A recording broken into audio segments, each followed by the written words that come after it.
ये कहानी है ऐसी पर्वतमाला की जो हिमालय से भी पुरानी है। अरावली पर्वतमाला भारत की सबसे प्राचीन पर्वतमालाओं में से एक मानी जाती है।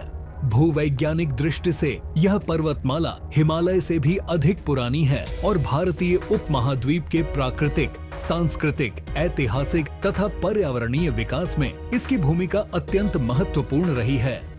अरावली पर्वतमाला न केवल भौगोलिक संरचना के रूप में बल्कि जलवायु संतुलन, जैव विविधता, मानव सभ्यता, खनिज संसाधन और सांस्कृतिक विरासत के रूप में भी भारत के लिए अनमोल धरोहर है। इस लेख में अरावली पर्वतमाला की उत्पत्ति, विस्तार, भूगोल, जलवायु पर प्रभाव, जैव विविधता, ऐतिहासिक महत्व, आर्थिक उपयोग, वर्तमान चुनौतियां तथा संरक्षण के उपायों पर विस्तार से चर्चा की गई है। अरावली पर्वतमाला का निर्माण प्री कैम्ब्रियन युग में हुआ माना जाता है, अर्थात यह लगभग 150 से 200 करोड़ वर्ष पुरानी है। भूवैज्ञानिकों के अनुसार यह पर्वतमाला प्राचीन टेक्टोनिक गतिविधियों के परिणाम स्वरूप बनी थी। समय के साथ निरंतर अपक्ष और अपर्दन के कारण इसकी ऊंचाई घटती गई, जिसके फलस्वरूप आज यह अपेक्षाकृत कम ऊंचाई वाली पर्वतमाला के रूप में दिखाई देती है। अरावली की चट्टानें मुख्यतः आग्नेय और कायांतरित शैलों से बनी हैं, जिनमें ग्रेनाइट, ग्नेइस, क्वार्ट्जाइट और संगमरमर प्रमुख हैं। इन शैलों की उपस्थिति इस बात का प्रमाण है कि अरावली क्षेत्र में प्राचीन काल में ज्वालामुखीय गतिविधियां और तीव्र भूगर्भीय परिवर्तन हुए थे। अरावली पर्वतमाला का विस्तार लगभग 800 किलोमीटर तक है। यह गुजरात के पालीताना क्षेत्र से प्रारंभ होकर राजस्थान, हरियाणा और दिल्ली होते हुए उत्तर पूर्व की ओर तक फैली हुई है। इसका सबसे ऊंचा शिखर गुरु शिखर है, जो राजस्थान के माउंट आबू में स्थित है और जिसकी ऊंचाई लगभग 1722 मीटर है। अरावली पर्वतमाला राजस्थान को दो भौगोलिक भागों में विभाजित करती है, पूर्वी राजस्थान और पश्चिमी राजस्थान। पश्चिमी भाग में थार मरुस्थल स्थित है, जबकि पूर्वी भाग अपेक्षाकृत उपजाऊ और हरित है। अरावली पर्वतमाला भारत की जलवायु को प्रभावित करने में महत्वपूर्ण भूमिका निभाती है।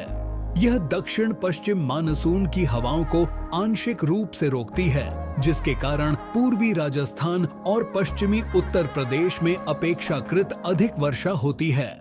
दूसरी ओर अरावली के पश्चिम में स्थित थार मरुस्थल क्षेत्र में कम वर्षा होती है। यदि अरावली पर्वतमाला न होती तो थार मरुस्थल का विस्तार पूर्व की ओर और अधिक हो सकता था। इस प्रकार अरावली मरुस्थलीकरण को रोकने में एक प्राकृतिक अवरोध के रूप में कार्य करती है।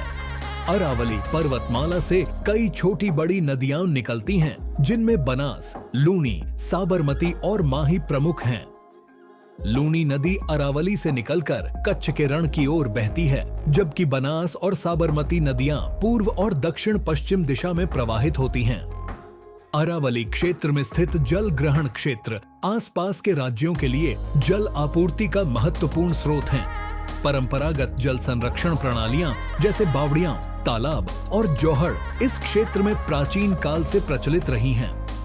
अरावली पर्वतमाला जैव विविधता से भरपूर क्षेत्र है।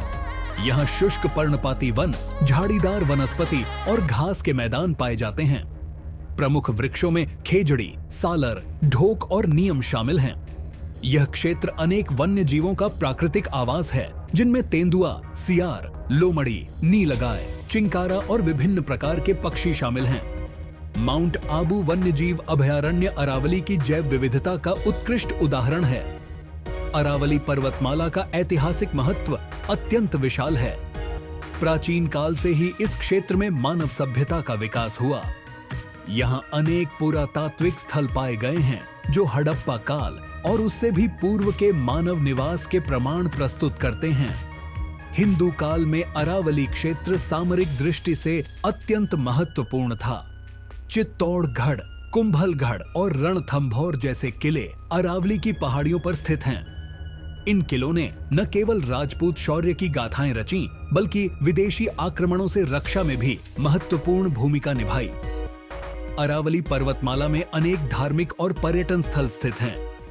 माउंट आबू राजस्थान का एकमात्र पर्वतीय पर्यटन स्थल है, जहां दिलवाड़ा जैन मंदिर विश्व प्रसिद्ध हैं। इसके अतिरिक्त पुष्कर, एकलिंगजी, अंबाजी और रणकपुर जैसे धार्मिक स्थल भी अरावली क्षेत्र में स्थित हैं। पर्यटन की दृष्टि से यह पर्वतमाला प्राकृतिक सौंदर्य, शांत वातावरण और ऐतिहासिक धरोहरों के कारण आकर्षण का केंद्र है। अरावली पर्वतमाला खनिज संसाधनों से समृद्ध है। यहाँ संगमरमर, तांबा, जस्ता, सीसा और ग्रेनाइट जैसे खनिज पाए जाते हैं। राजस्थान का संगमरमर विश्व भर में प्रसिद्ध है और इसका प्रमुख स्रोत अरावली क्षेत्र ही है। खनन गतिविधियों से स्थानीय अर्थव्यवस्था को लाभ मिला है, लेकिन अत्यधिक और अवैज्ञानिक खनन ने पर्यावरणीय समस्याएं भी उत्पन्न की हैं। वर्तमान समय में अरावली पर्वतमाला कई गंभीर पर्यावरणीय चुनौतियों का सामना कर रही है। अवैध खनन, वनों की कटाई, शहरीकरण और औद्योगिकीकरण के कारण इसकी प्राकृतिक संरचना को भारी नुकसान पहुंचा है। दिल्ली और एनसीआर क्षेत्र में अरावली का क्षरण वायु प्रदूषण और जल संकट को बढ़ाने में योगदान दे रहा है। यदि यह स्थिति बनी रही तो भविष्य में गंभीर पारिस्थितिक असंतुलन उत्पन्न हो सकता है। अरावली पर्वतमाला के संरक्षण के लिए सरकारी और गैर सरकारी स्तर पर कई प्रयास किए जा रहे हैं। राष्ट्रीय हरित अधिकरण (NGT) ने अवैध खनन पर रोक लगाने और वनों की रक्षा के लिए कई निर्देश जारी किए हैं। साथ ही स्थानीय समुदायों की भागीदारी से वृक्षारोपण, जल संरक्षण और सतत विकास की योजनाएं लागू की जा रही हैं। पारंपरिक ज्ञान और आधुनिक विज्ञान के समन्वय से अरावली के संरक्षण को और प्रभावी बनाया जा सकता है। अरावली पर्वतमाला भारत की प्राकृतिक और सांस्कृतिक विरासत का अभिन्न अंग है।